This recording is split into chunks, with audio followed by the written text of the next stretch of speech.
Don't be afraid, little flock, because your Father delights in giving you the kingdom. Sell your possessions and give to those in need. Make for yourselves wallets that don't wear out, a treasure in heaven that never runs out. No thief comes near there, and no moth destroys. Where your treasure is, there your heart will be too. Be dressed for service and keep your lamps lit. Be like people waiting for their master to come home from a wedding celebration, who can immediately open the door for him when he arrives and knocks on the door. Happy are those servants whom the master finds waiting up when he arrives. I assure you that when he arrives, he will dress himself to serve, seat them at the table as honored guests, and wait on them. Happy are those whom he finds alert, even if he comes at midnight or just before dawn. But know that if the homeowner has known what time the thief was coming, he wouldn't have allowed his home to be broken into. You also must be ready, because the human one is coming at a time when you don't expect him. The word of God for the people of God. Praise be to God. You may be seated. Okay, so you all probably recognize that this is the first Sunday PE, right? Post-Aaron. And yes, if you had an opportunity to spend much time with her, you would recognize what a special person that she was, and what special gifts and talents that she brought to this church and brought to all of us, me included. And so it was kind of tough to say goodbye to her last week for many of us. Not that I cried often, but yeah, it was kind of tough. I mean, she was like this special person, right? And part of it for me was we had an early connection because I got an email last fall. You know, she was looking for somebody to do an internship with in the summertime, and being from a different seminary than students that we normally sponsor, it was a little different because we didn't have this connection already with that seminary. So she was just trying to see if it would be even possible, and somebody on her presbytery suggested that she send me an email and see if it might be possible. And of course, in her email, she kept it pretty simple. It's just, I'm in seminary, and I'm looking for a summer internship and a congregation to kind of learn from, and I'm a paddler. So I'm sitting there, it's like every other day at the computer, right? You're sitting there, you're kind of reading your email. So I just kind of gently pushed away from the computer for just a second, and then,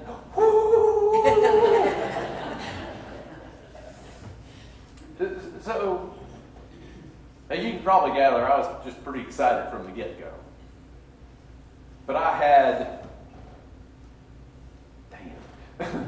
had no idea what kind of a presence that she would be in this church, and who she was as a person, and the great things that she would be in our community, and the different ways that she would grow and learn from us, but also the ways that I grew and learned from her as well.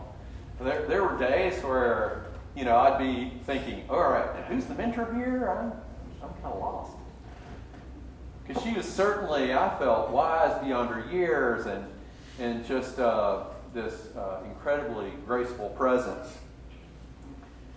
But we did spend, one of the things that she wanted to be here to focus on early on, until she fell in love with this church and just wanted to spend all of her time here,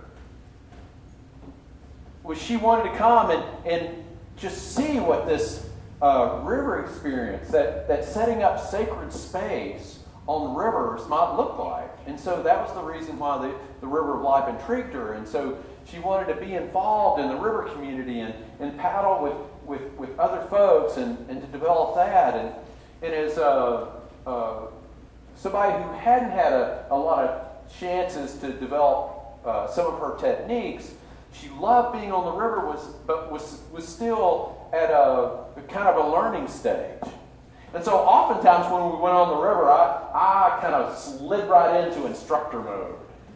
Dun, dun, dun, dun. And so one of the things that we like to talk about as foundational for paddlers is this acronym PREP. You've got to prep for success.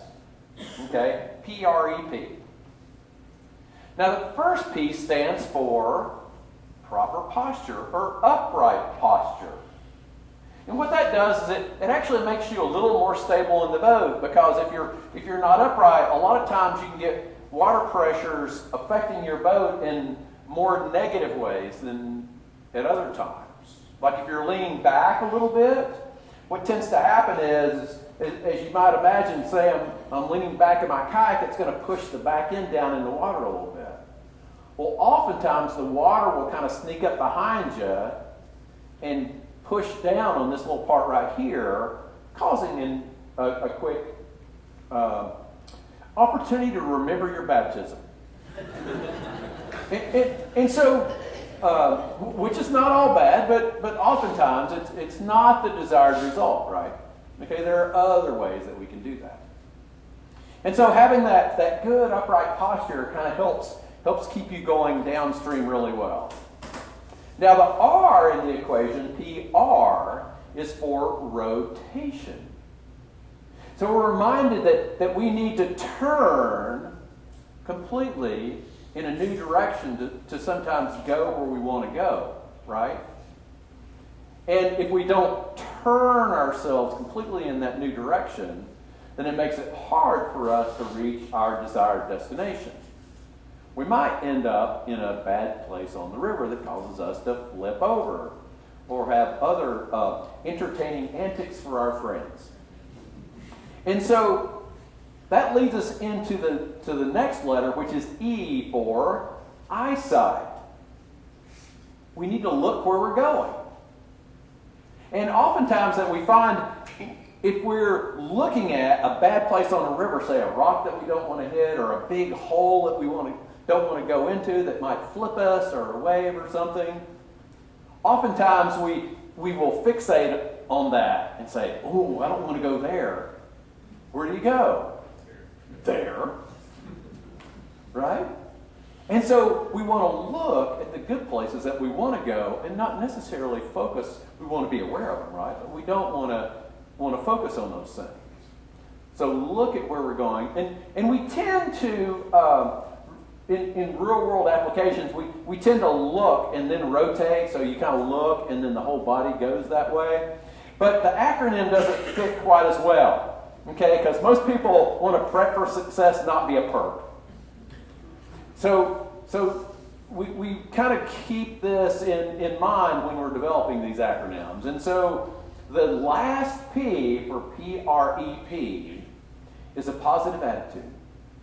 So we want to be excited about success. We don't want to be anxious on the river. And in fact, studies show, that means me watching my students on the river, studies show that what happens is when you get to a big rapid, especially one that's oftentimes scary or intimidating, or maybe you flipped over there before, people tend to be like, ooh, I don't want to go there, right? Right? Remember what we talked about earlier? So now you've got this water pressure building up back here because you're like, whoa, I don't want to go, and it's an unconscious thing. People may not even be aware that they're doing it. But you're kind of like, whoa, like this? And so now the water builds up right here. What happens? Self-fulfilling prophecy, right? Whoop, here we go. And we're counting trout, which is kind of fun too sometimes because there's some pretty fish under the water. But if you're thinking about staying upright and being successful in your kayak, if you have this positive attitude, it plays right back in. See how you've got this constant loop? It just plays right in to this proper posture of being upright. So if you have an anxious presence, you can see how that can change your whole world in keeping you from being living graceful lives, both on and off the river. Because all of these things, I think, kind of play straight into life, don't they? We want to be upright to keep ourselves from getting in trouble.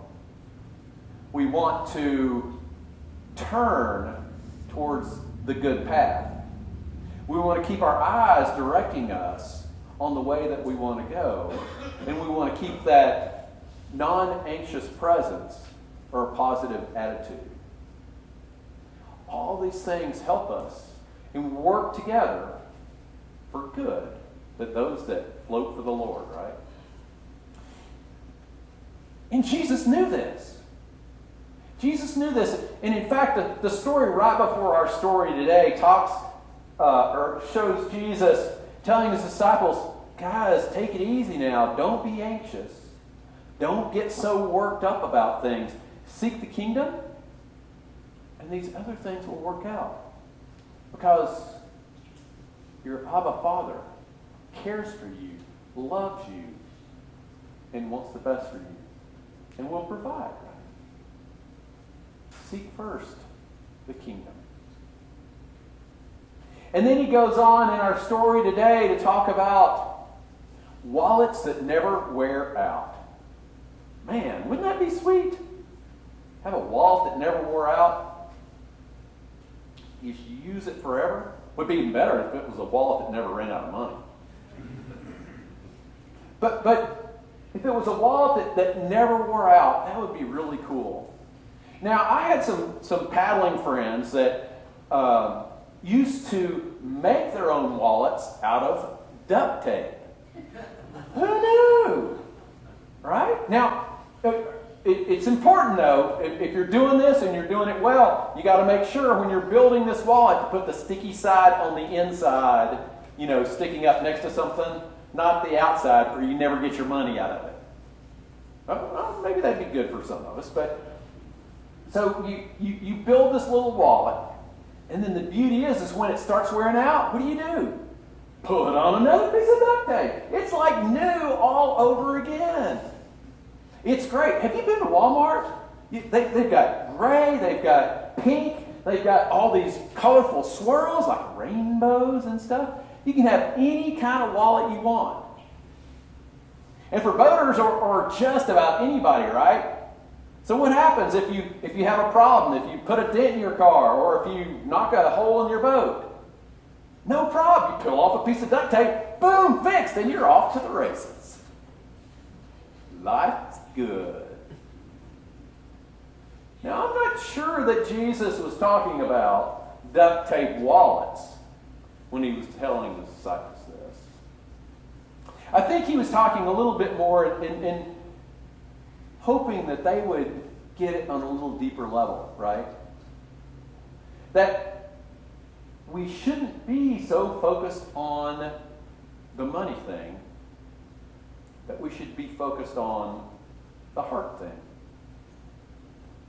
We've all kind of been there, and our culture kind of reinforces for us to almost kind of step on other people to keep working our way up to the top.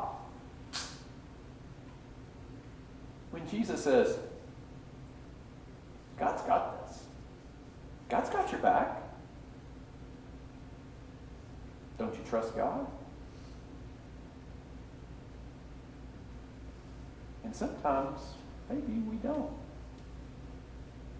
Sometimes it's on a small level, but sometimes it's on a grander level that we have got to take care of everything. I am sometimes reminded that the world needs a Messiah, and I'm not it. Jesus reminds me of that on a regular basis.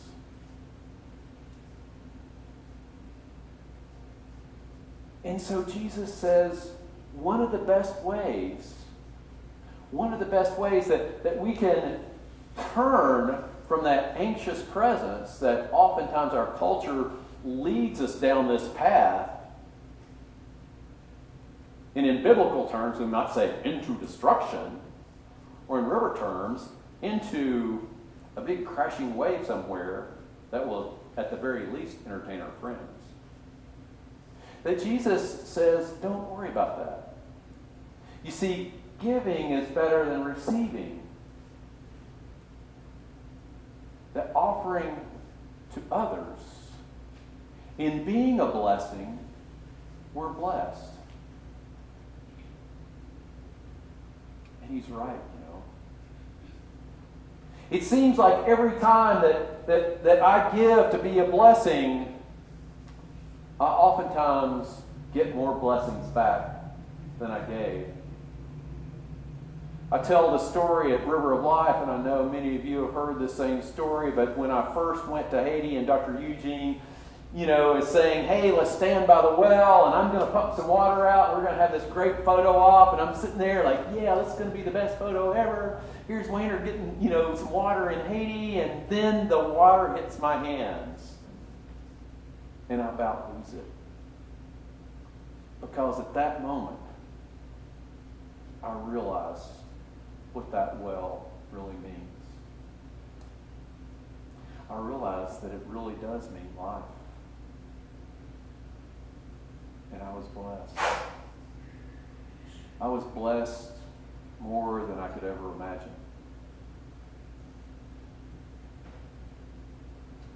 When we help somebody out at the restoration house, when the doctors heal people that are coming